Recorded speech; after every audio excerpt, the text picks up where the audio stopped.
We've met like 10, 15 years ago. We were working for the same conferences. You've been all around the games industry. Have been, yeah. And you ended up for now at Gearbox That's Publishing. And you do influencer marketing over there. Perfect tie-in compared to the chat we had just now, of course. They talked about content creators being important for your business. Well, I'm about to tell you why, or why not you should work with those creators. And that was my intro. So give it up for Luci. Hi, everyone, and people that are still walking in. My name is Luci. As you mentioned, I currently work for Gearbox Publishing as the lead influencer manager on a global level.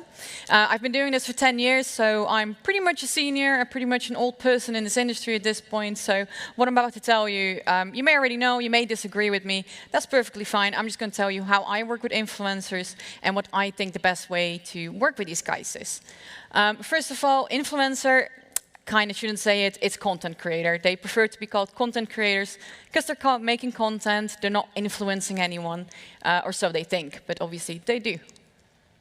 So what will I talk about right now is what can a creator do to your marketing, what platforms there are, organic versus paid, because everybody wants free influencers or content creators, but how is that going to work? What does success look like? Obviously, again, this is just my opinion, and it may be different for every company. And finally, how to create your own content creator campaign. So what can a creator add to your marketing? A creator can be your trusted voice to the community. People will trust the community, and the community will trust influencers or content creators over your own voice, because these people are independent of your company. As Sockpop just mentioned, their game sales went up as soon as a video went live, because that video is not a video that you made. It's a video that someone else made on your behalf. That means that this is independent of you. It can also provide valuable feedback. Influencers or content creators are great in giving you feedback on your game because they play these games all day, every day. They can give you feedback from a perspective that isn't involved in the game development all the time. So they can help you in making your game better. Doesn't mean you should always listen because they talk out of their ass as well. But sometimes if they're diehard roguelike players and you've got a roguelike game, listen to them. What can you change to make the community love your game even more? They can bring your game to new audiences you hadn't thought of before. They can show what your game is all about, and they can be a valuable member of your community as well. There's plenty of games who have creators who are focused 100% just on one type of game.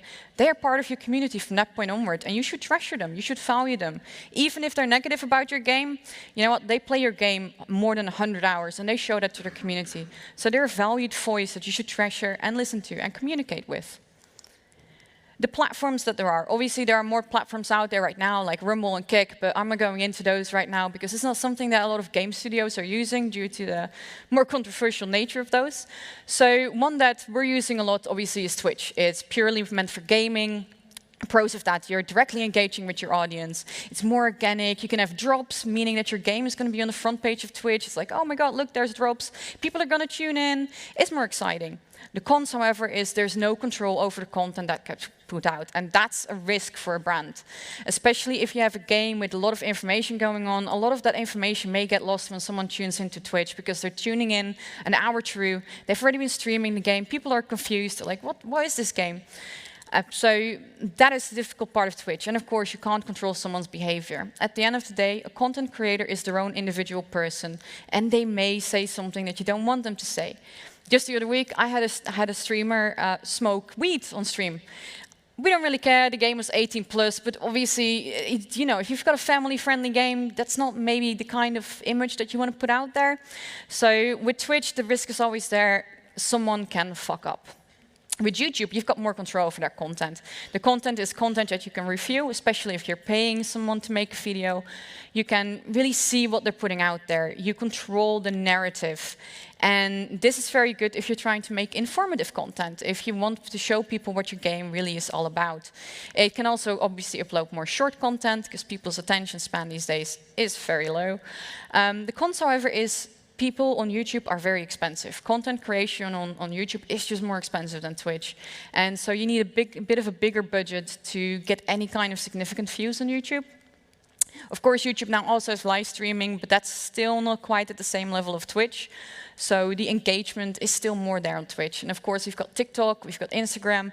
And TikTok is something that's really coming up, especially if your game is more targeted towards a younger audience. TikTok is perfect for that.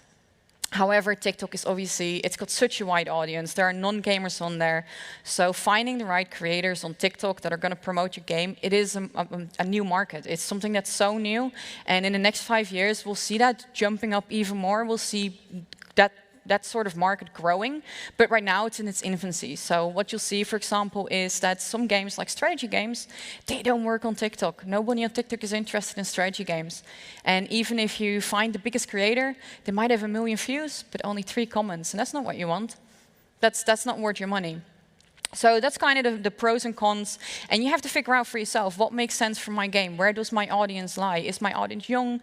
Is it a strategy audience? Like strategy, for example, doesn't work on Twitch either. You have to go on YouTube for that.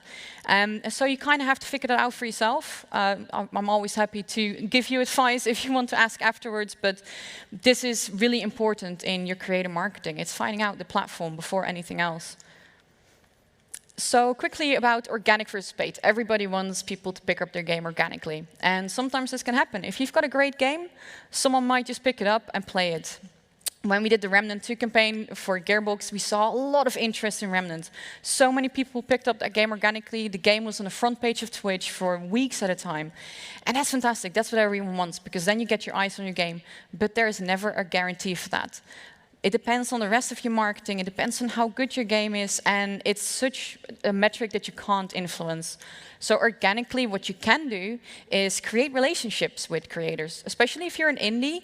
Reach out to people that you think are going to enjoy your game. Reach out with them, create a relationship, give them a key, but with no restrictions. Just tell them, hey, I think you might enjoy my game. Would you be willing to play my game? And explain to them, I'm indie, I don't have the budget to help you. And most creators will be completely open to this. They're just happy that you're thinking of them, especially the smaller ones. Like, I'm not telling you go to Dr. Disrespect, because he's not going to do it, and you shouldn't go to him. But I'm saying go to the smaller, the medium-sized creators and message them. And be honest, I'm an indie. What can you do for me? Do you want to play my game? Can I put you in my game? Especially if the resources for that, put them in your game. Put their pet in your game. That kind of stuff is going to make your game get picked up organically. Outside of that, there are tools such as Keymailer, Lurkit, which is a mass distribution key platform. And this is something, especially if you're AAA, this is something to consider.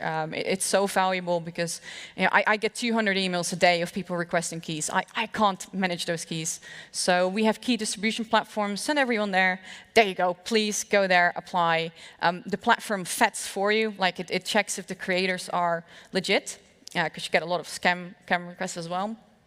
So if you are AAA, go for platforms like that. But if you're indie, try and form those personal relationships. With paid content, as I said, you have more creative control. You can really say to someone, this is a briefing, this is what I want you to talk about. I want you to highlight this new update for my game. I want you to highlight that this game is a platformer with a focus on politics. You can really control that narrative. And that's good if you want informative content out there. You know for sure that your game is going to be played the way it's meant to be played. This also means that you have a full marketing campaign. You make sure that everyone goes live on your live date. When your game launches, you want people to have a video out there. But you need to pay people for that, because not everyone's going to do that. It creates a hype. So as I said, the Twitch front page, you want to be on the front page, you got to invest. You got to make sure that you pay a lot of influencers to go live at the same time to even be noticed there. And that's the difference between paid versus organic. And I will always say, indie, go for organic. But if you're AAA, creators are smart, and they're going to say, why would I do this for free? Go for paid. Don't bother, you get a bad reputation. Go for paid if you're AAA. But if you're an indie, people will understand, and you'll be able to work with them organically. So then, of course, comes what is success. And this is hugely controversial, and I know not everyone is going to agree with me on this, because the way I work with influencers is very different from a lot of bigger companies. Clicks and sales are fluff. You can't measure how successful an influencer is. You just can't. Because if you watch someone on Twitch yourself, you may not buy the game right now, but you may add it to your wish list for another day. It may be in the back of your mind. And when you see someone else playing it a month from now, you're like, oh shit, yeah, I remember that game. Huh, yeah, you know what? Maybe I'll check it. How are you going to track that? You can't. So when I say clicks are fluff, I really mean it. Don't look at those. Don't look at the sales you're making immediately. Sometimes it will, not have the benefits until a month later, or maybe even half a year later when your game is cheaper, when it's had an update that people are waiting for. And so you should really look at those things and not just go, okay, but this person is 10,000 and only got 100 clicks. It's not successful. No, it is probably successful. You just can't see it. The other thing to look at is, what I always look at is expected versus received. If someone normally gets 1,000 views, but with my game they got 2,000 views, that's successful. That means that my game somehow really pulled their audience.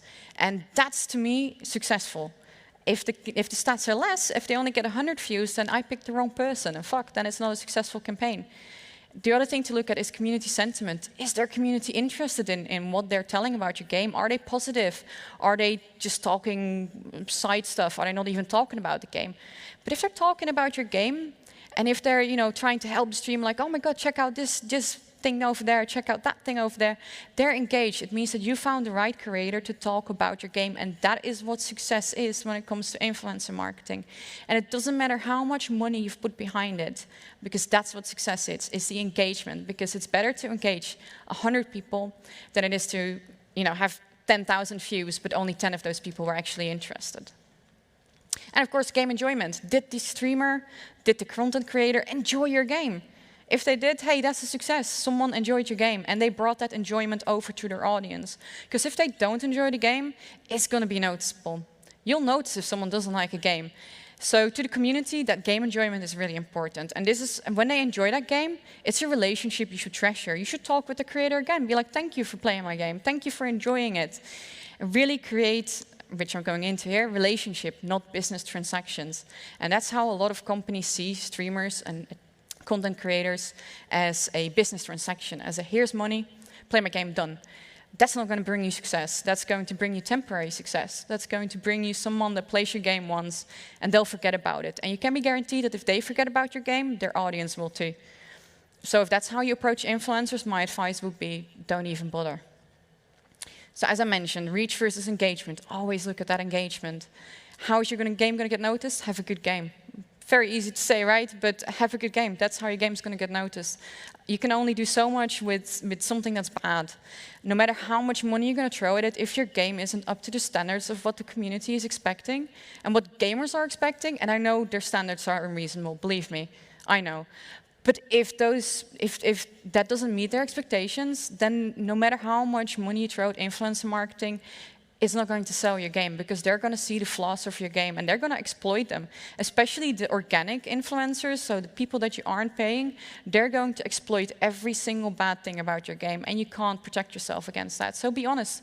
If there's something not good about your game, be honest about it. So when I brief my creators, I always say, play the game. That's it, just play the game. And if there's something bad in my game and you want to exploit that, so be it. That's on us for having that in the game in the first place. Because they'll find out. And the problem is that when the creators talk positively, even though there's something bad in your game, they're going to get called shills. People are going to be like, I can't trust this creator anymore because they're just being paid to say something nice about my game. There you go, your brand reputation is gone. So that's like my advice. That's how I step into every single company I go. And not everyone agrees with me. But you will ruin your reputation if you tackle creators in this way, because gamers are smart and gamers are dumb, but they're smart enough to recognize a shill. They're smart enough to recognize when they're being paid to say something. Another one that is a very controversial topic is marketing agencies versus direct outreach. I know that a lot of you are indie, so you don't have the resources to reach out to people directly. It's going to cost you a lot of time, a lot of effort. It's a full-time job. But you're going to get better results than going through an agency, because an agency doesn't always have the best intent for your game. They don't know your game true and true, and you do. You know exactly what you want someone to say about your game. You know exactly what's going to be a right hit with the community. And that is so important, and only you can do that, or only your influencer manager can do that, or community manager, or whoever you have on your team that has the resources and capacity to do this. Even if you only work with 5 creators, you know what? That's better than paying an agency to reach out to 100 for you, in my opinion. As I said, social media community team, they can help you with this because they're close to the community. They can see who is the community interacting with, who are they recommending on social. We do that a lot. We say, hey, who's your favorite content creator for this game? And we reach out to them and we say, you know what, we'd love to work with you. Thank you for playing our game. And it creates a relationship, not just a business transaction. It creates a long-lasting relationship, and that's what you need to have success in your marketing campaigns. Of course, the other important thing, and these are just boring numbers, but I'm sure you all know them: region, genre, audience, platform, and community. These are all important in picking the right creator for your campaign. You need to know what region your game performs best in, or at least your game genre performs best in, because you know what, if you're going to do a strategy game and you're not focusing on Germany, you're missing out on a market. Germans love strategy games. So think about these things when you get creators, and get a creator that speaks German, because again, Germans love their own language. So these kind of things you need to take into account when you find the right creator for you. And as well as never limit them, never tell them not to smoke weed if that's what they do normally. Why would you? If that's their personality, and if it's legal in their country, let them do it. Because it's organic, it's who they are. You're not just getting a marketing tool, you're hiring a person to talk about your game. They're more than a tool. They are like a freelancer. I treat them like a freelancer. They're a human being. They've got their own personalities and opinions. Don't repress those. Enhance those. And that way, they're going to come back to you and say, you know what, I saw you releasing another game. I don't need money. I would like to just play it. Thank you. And that's how you get successful influencer campaigns. And that was it. I know there might be a few questions. I did have a short VHQ, which I got from my colleagues, and they said, you should really talk about this, Lucy. Do I pay before or after a campaign? After a campaign. Never pay before, because no matter how much you trust someone, they can fuck up, they can do something stupid, they may just disappear on you. It happens. I've had creators ghost on me. So you pay them afterwards, after everything that they've agreed upon is done, and you always get a contract in place. Organically, not so much. But if you pay a creator, I can hear the lawyer here clapping, get a contract in place, protect yourself no matter how much you trust them. Make them sign NDAs, because that part of like being scary of the NDA, that's going to save your game, because you might talk NDA stuff with them. You might talk about things that are coming up that the audience doesn't know yet. Make them sign those documents. What tools can you use? Obviously, this is something you have to figure out for yourself. What fits within your budget? What makes sense for your company? As I mentioned, we use Lurkit and Keymailer, and I'm very happy with those for an organic perspective. From a reporting perspective, I use a tool called Agero, which gets me all the statistics from creators that I add in one place. It works for me, right? But it doesn't work for everyone. And my favorite tool is Excel spreadsheets. That's what I use most of all.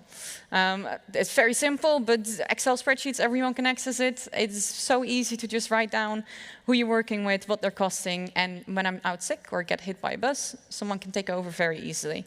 And as I said, should you work with agencies, always make sure you keep your own creative control over any campaign that you do, because you guys know your games best, and no one else is going to know it better than you do. And that was it. If you want to talk with me more about influencers, hit me up on Twitter, I refuse to call it X, or on LinkedIn, or on the show floor afterwards. And if there are any questions, I see we've got 2 minutes left for questions. Yes.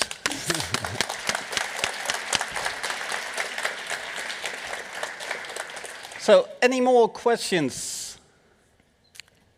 I'm not sure if that's a good sign or a bad sign. No, well, first of all, there is a question, but you did your own introduction and then you did your own questions, so... Hello. I wanted to ask, if you're in early development, do you suggest already using an influencer for instance, a demo that normal players can't access yet? Absolutely, yeah. So I used to be an indie developer myself, and I made a little indie game, and I had creators play it when it was just still like a beta that we gave to like Sony and Xbox, and their feedback was extremely valuable, but also seeing how the community responded. I made sure, of course, to tell the creators, like, hey, please make sure you tell your audience, this is just a beta, this is whatever. But the feedback that we got helped us develop the future of the game, because it gives you valuable insights. As I said, you don't have to listen to them, but it's always valuable if you're okay with them showing the game, right, to audiences, because that's what they want to do. But yeah, absolutely, I would say so. Yeah. Great. Thank you. Any more questions? Oh, always in the back.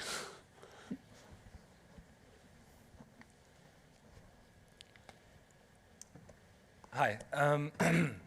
Thanks for your talk. It was really interesting. I had a question. I was wondering, how about streaming the games you make yourself? So that's a very interesting one. Actually, once again, something that I used to do in my old job was streaming our old games. And for me, it was a lot of fun. Like, I had a blast doing it. But if you are a publisher, people aren't very interested in that. And because when you watch a streamer, you watch a personality.